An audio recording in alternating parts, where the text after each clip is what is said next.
This is Diabetes Connections with Stacy Sims. This week, have you ever downloaded a bolus calculator from the App Store? Maybe you've got one and you haven't updated it in a while. Well, don't try it now. It's likely been pulled. Apple and the FDA are cracking down on non-approved bolus calculators. Not unreasonable, right? And how hard can it be to create a simple insulin bolus calculator that is FDA approved, easy to find, easy to use, free, and doesn't require you to buy anything else in order to use it? Turns out it's pretty darn hard. We're talking about that today with the inventor of one of these apps who has an interesting story. He's still in high school. This podcast is not intended as medical advice. If you have those kinds of questions, please contact your healthcare provider.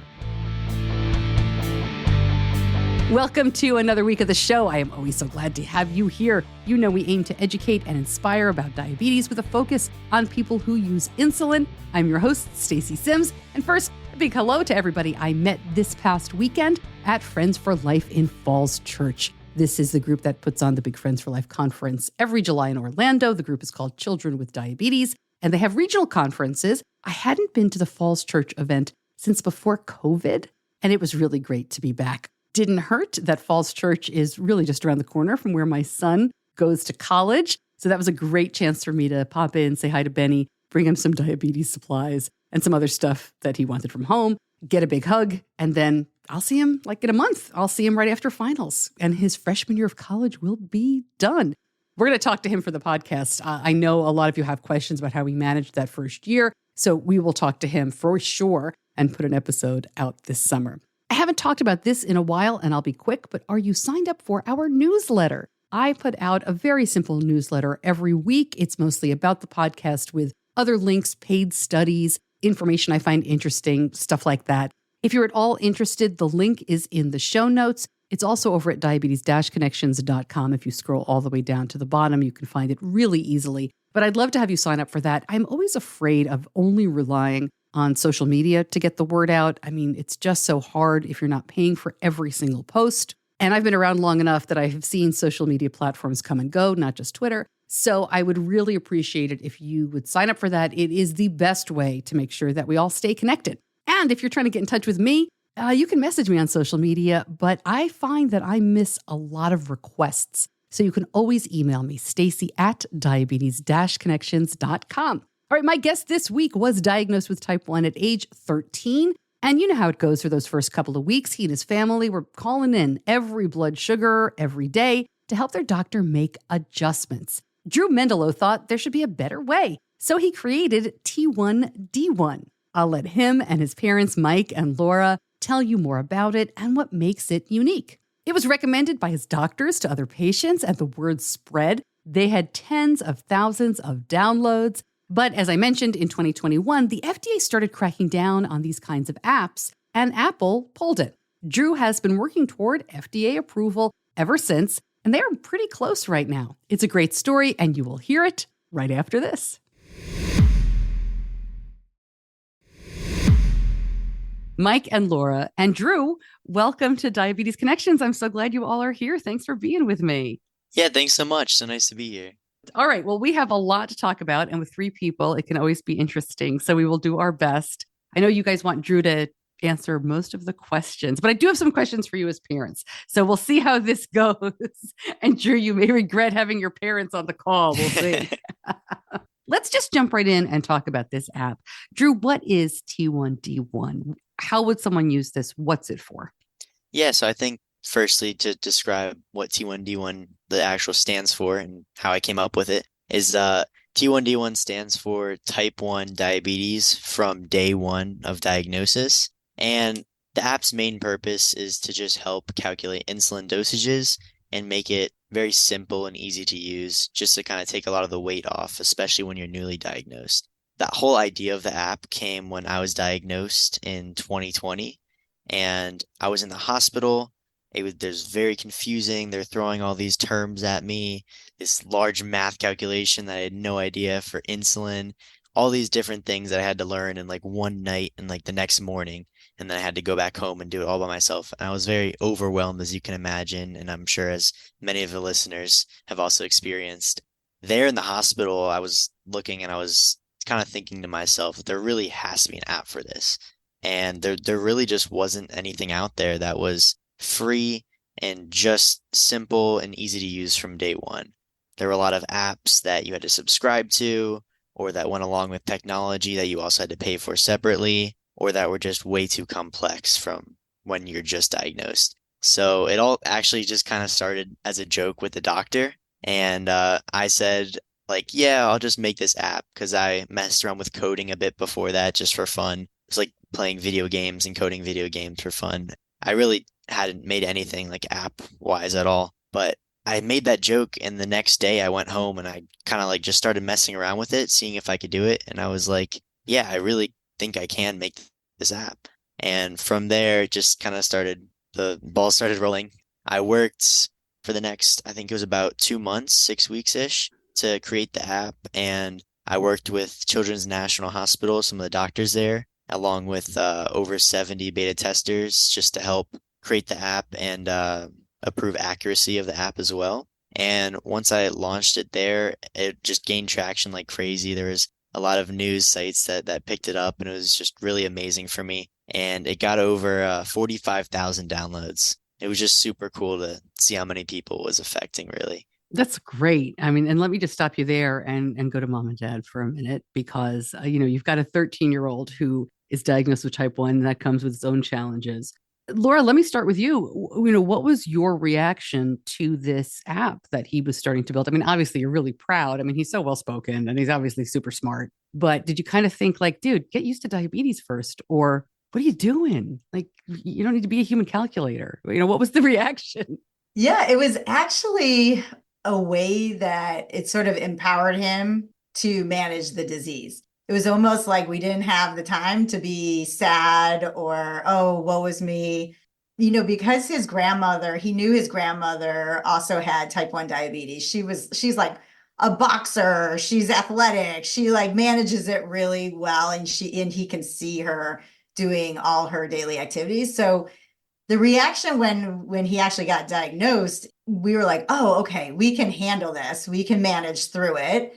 It's going to be overwhelming. And then when he started creating the app, it gave him a focus to actually start feeling more in control of the type 1 diabetes. So it was kind of interesting. And then as he started learning more about from the doctors, like what are the requirements, and talking to beta testers, his education was like accelerated just because he needed the requirements of what should this app be? I don't know. I'm newly diagnosed. So how am I supposed to know what should be included? So his education and our involvement in the diabetes community was just accelerated.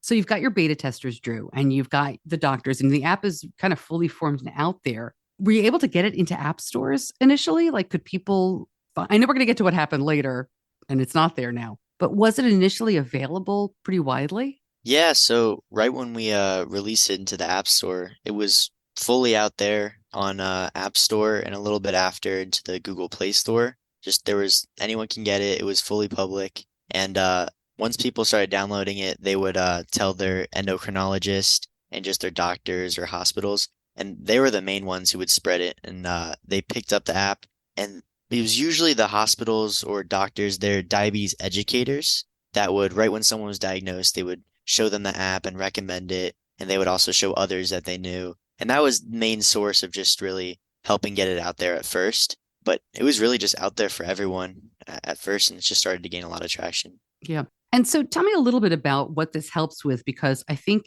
many people are so used to just plugging the information into the pump and letting it make decisions. This is, and I remember a couple of things, like when my son was first diagnosed, I had a legal pad that we kept in the kitchen, and we just did all the math on the legal pad. And then when he was 10, he took a pump break for a little while. And I actually kept the pump on because I did the math in the pump.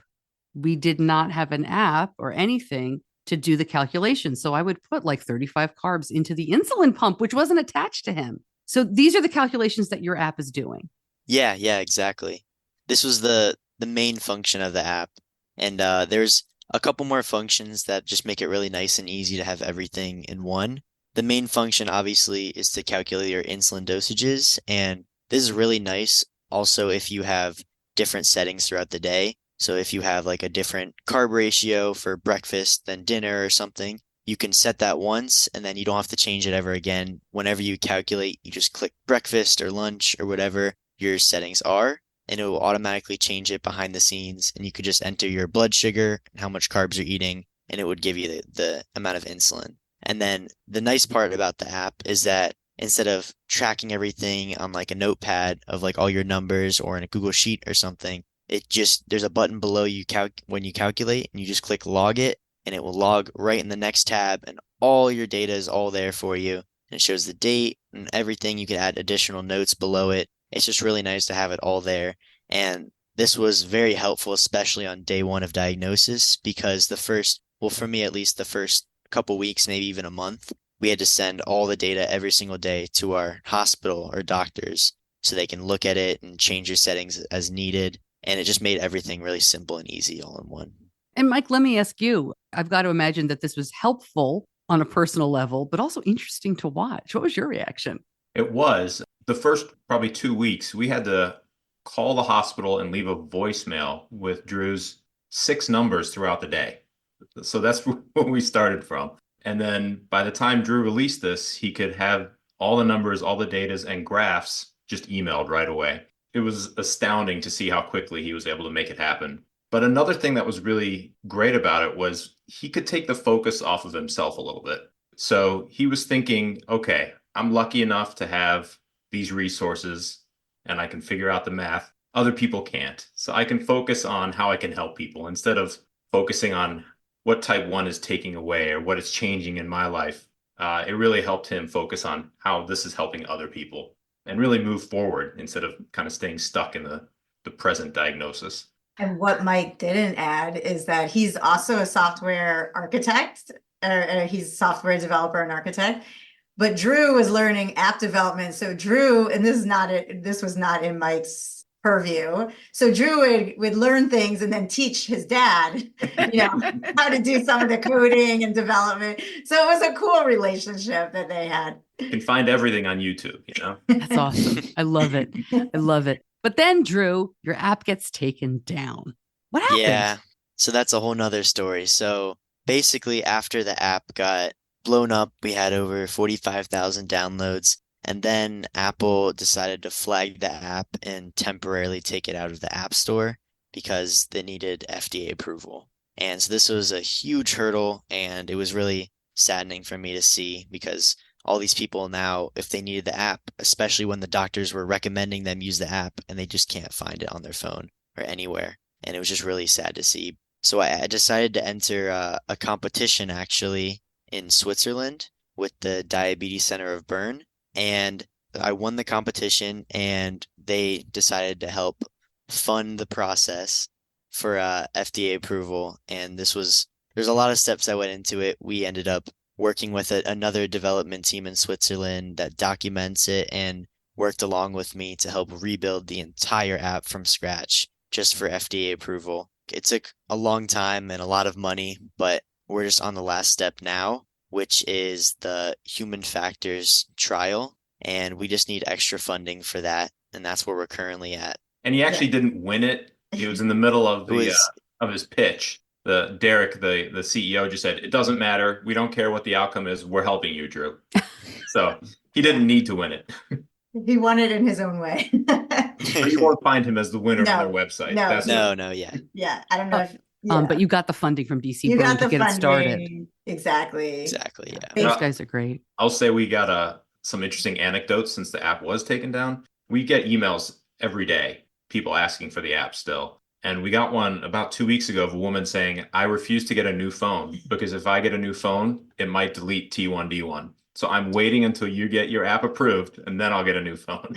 That's amazing. I love it. So human factors obviously is all about making it easy for people to use, right? The human part of the, for dummies like me who would keep an insulin pump as a calculator rather than do actual math. Have you found anything interesting? Like, did you learn anything that you were excited to change this time around that you can share? I know sometimes you can't share if it's going through FDA stuff, so be careful. Yeah, so I think the greatest change that we made, and this wasn't really due to FDA requirements, but just kind of feedback overall. I made the app cloud-based in the new version. So this just means you have an account and you can access it from another phone rather than all your data being on one phone. And for example, with the story that my dad shared, when you switch a phone, all your data would still be on your new phone instead of getting like completely deleted. And this was a huge change because we had a lot of people that we didn't even think of originally, school nurses or just parents overall, just wanting the app to be cloud-based so that their kid can have it and they can have it as well. And as well as maybe both parents having it and they all have access to the same data. And for school nurses especially, we've actually had a lot of school nurses reach out to us so they can keep track of each kid on their own phone without, having to take the kid's phone and do it themselves. So that was probably one of the main features that we added that should help a lot of people. Yeah. You think about a 2-family household, kids going Right. back and Yeah. forth, and you want to have all the data in one place too. That's terrific. Exactly. Okay. Little bit of a pushback. So here's my question for you. This is such a cool idea. It obviously helped you. It's an amazing project. Do you really think it is needed? And I'm asking that because this is fantastic for people who are on MDI, but there are smart pens now. There are a lot of integrated systems, and there's a lot of push for people to use AID systems and things like that. So talk to me about why you think there really is still a need for something like this and how you are differentiating it.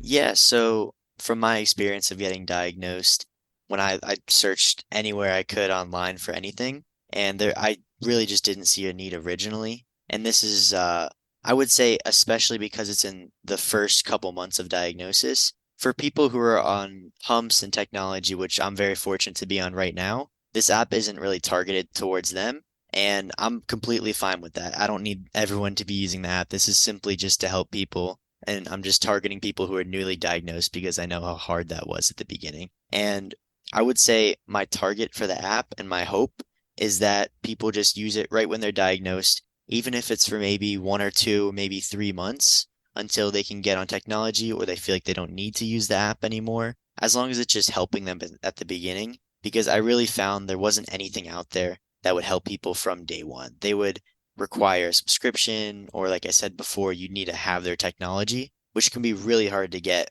either through insurance or just due to the cost of it itself. Is the idea here for it to be available in the iOS store and for Android users? Yeah. Okay. Because when you think about Android and the incredible use, I know in the United States, it's not a majority use, but especially in places where they don't have access to technology, will this be available where people are very lucky if they get MDI? Yeah, exactly. So my main goal with the app is to keep it free without any ads. And also as well in the new version, we made sure to add a mode that allows you to use the app completely without Wi-Fi. So there's obviously I talked about before the cloud-based features in the app, which would require you to have Wi-Fi. But with this new version, you would also just, if you were in a place without any Wi-Fi or just no data at all, right, you could still use the app. And that kind of goes along with keeping the app free because I want it to be accessible to anyone as possible, no matter where you are. I really just don't want any barriers for anybody to use the app. Mike and Laura, let me ask you, we all love free stuff.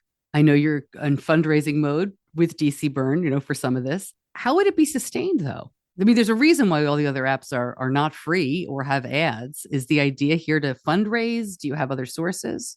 Yeah, I mean, that is the space that we're in right now. So there are some federal grant opportunities that we can look at, but going along with what Drew was talking about, it really targets the underserved and the populations where maybe people don't have access to care, they can't regularly see a doctor, and they maybe don't have insurance or can't afford it, or like simply just don't want some of those technologies. So beyond the US, we're also looking at some underserved populations in different countries that have already reached out to us, say, please translate the app to Spanish and other languages. So that's already in the queue.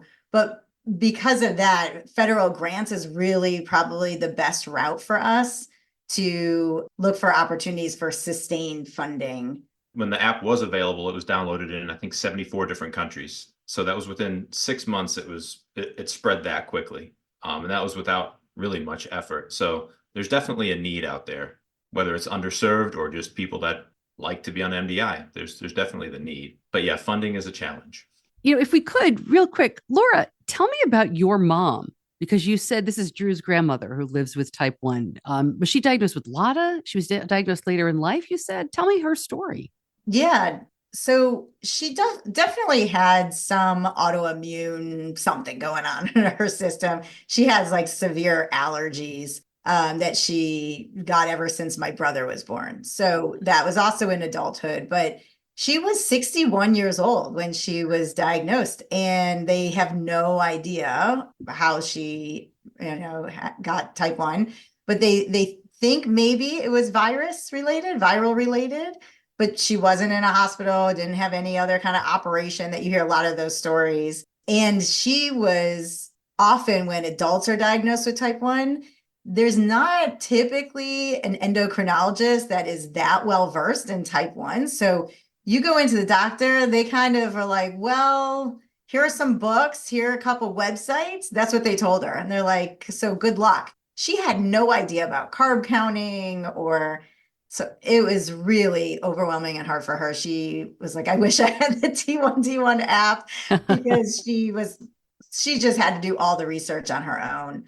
Luckily with Drew, he was at Children's National in DC. They were great. I mean, they had, the whole education, the onboarding. I think it's more common when kids are diagnosed to really do a good job with education, but she was lost. She just totally had to figure it out all on her own. But like I said, she manages really well. She still maintains a healthy lifestyle, is able to be active and do everything she wants to do. When was she diagnosed? She was diagnosed about 12 or 13 years ago. Yeah. Okay. It's amazing. I mean, she's lucky she wasn't told she had type 2 and was sent home. Yeah. Well, at first they thought maybe because she had the blurred vision. And so they did some blood work or whatever. Yeah. So Drew, you and your grandma, you guys hang out, trade supplies, tell stories. Our main term to call each other is their dia buddies. I love it. Every time we see each other, dia buddies every time. It's really nice to see just another person around me that I've been around my entire life, just knowing that type 1 isn't, the end of the world. You can manage it. You're going to be okay. It's kind of fun every time I see her now. We, are you low? Or whenever someone's beeping, it's like, is that me or is that you? I don't know. It's just kind of fun to be along with someone else who's just kind of understands what you're going through. That's pretty cool. So what do you need from the community? You're looking for federal grants, you said. Are you looking for individual donations? Hit us up. We're here. Yeah, right now we're just kind of looking for any support possible. We're looking for any donations that we can, whether it's individual or an organization, just really any support we can get, or even just spreading the word. That just helps a lot. Any support anyone can offer us would be just really appreciated, to just try to get the funding to get this app back in the store. Yeah. And at this point, we're looking for the short-term funding. So just to finish with the HF study and get through the FDA process, that's what we're looking for in the short term. The federal grants will probably be more the long-term funding to sustain the app. Right. But yeah, it's all t1d1.org/donate is the site that people can go to. You can get the full story. The full budget is totally transparent. It's all up there to show where the money is going. But yeah, the short term, we're looking to start the studies in the summer. So we're trying to get the funding in order. We have the team in place. It's really just getting a little bit more money, a little bit more funding. And overall, it's not a huge amount, but we're looking for a total of $145,000. So that is a combination of the individual donors and any, like Drew said, any organizations. A lot of organizations have like a philanthropy group or charitable arm that would align with that organization's mission. That would be great to support this effort. And before I let you go, Drew, you're a junior in high school. For my kids, that was such a busy, stressful year. You doing okay? I mean, are you getting everything done? Your homework done? Your room's clean? College applications coming up. How are you doing all this? Yeah, I mean, I'm doing good so far. I actually just did a bunch of homework before this, which is kind of funny. They gave us a bunch for spring break. But school-wise, yeah, everything's going great for me. I play soccer as well outside of school, so that can be a lot sometimes to try to balance soccer practice almost every day with a lot of homework. But yeah, I'm really liking it. Soccer practice is super fun. I have a lot of friends there, and just at school as well. It's just I like the experience. There's a lot of work, obviously, and the classes are pretty hard, but yeah, I'm doing pretty well, I would say, and it's not that much stressfulness and like worrying about school. What's your favorite low treatment for soccer? Oh, for soccer, probably apple juice. Used to be Gatorade, but I think I found that apple juice is better just because you can have just like this tiny bottle, which has like twice the amount of carbs as like a full bottle of Gatorade. So I've been having a lot of apple juice lately. That's Drew's perspective on how he's managing it all. And then when he just says, thankfully, I have these great parents that are carrying the load on the FDA piece. But like, how did we get ourselves into this? Drew started coding, and all of a sudden, this becomes our part-time job.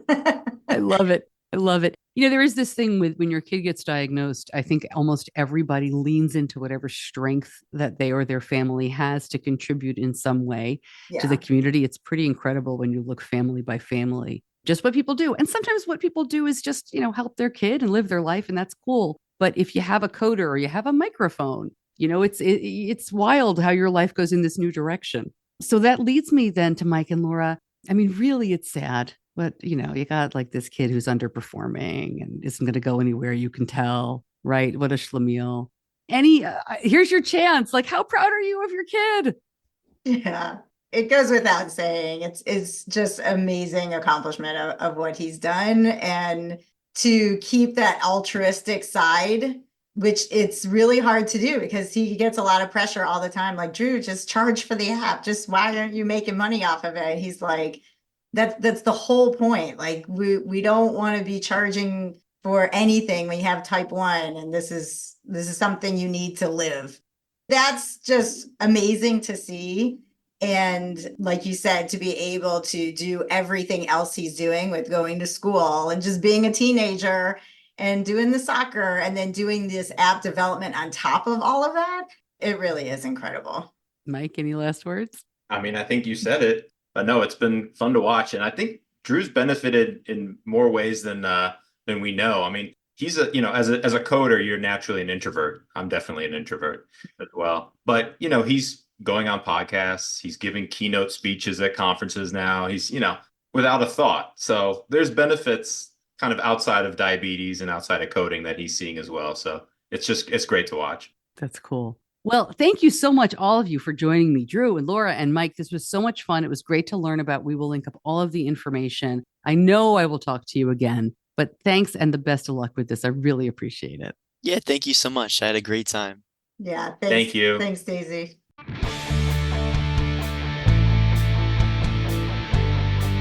You're listening to Diabetes Connections with Stacy Sims.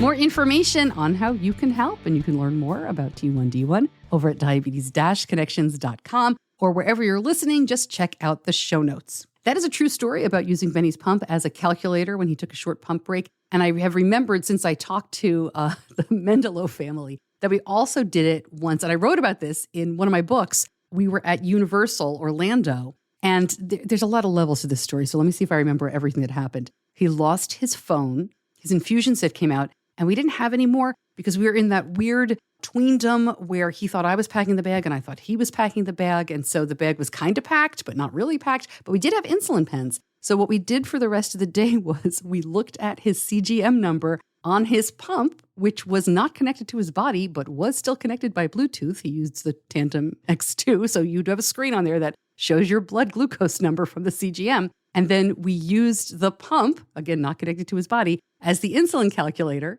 and used the pens to give him shots. Diabetes people, very creative. We know how to get the job done. Oh boy, I'm glad that hasn't happened since. Knock wood. He's probably done something like that in college. I'm better off not knowing. Okay, I want to let you know that Mom's Night Out, of course, is this weekend in Chicago. I mean, the last minute, you can hit me up. I'm sure we can fit you in. But I want to talk to you about the next two events, Denver and Philadelphia. If you're at all interested in that, please head on over to diabetes-connections.com. click on the events tab or the Mom's Night Out tab, and that will get you to the signups for those two events. Just for information, we're going to be announcing the exact date, location. Registration will open soon. But if you get on the list, you will get the first information and everything you need to know about Mom's Night Out in the fall. All right, thank you to my editor, John Buchanan from Audio Editing Solutions. Thank you so much for listening. I'm Stacey Sims. I'll see you back here soon. Until then, be kind to yourself, even when you haven't packed your diabetes bag correctly.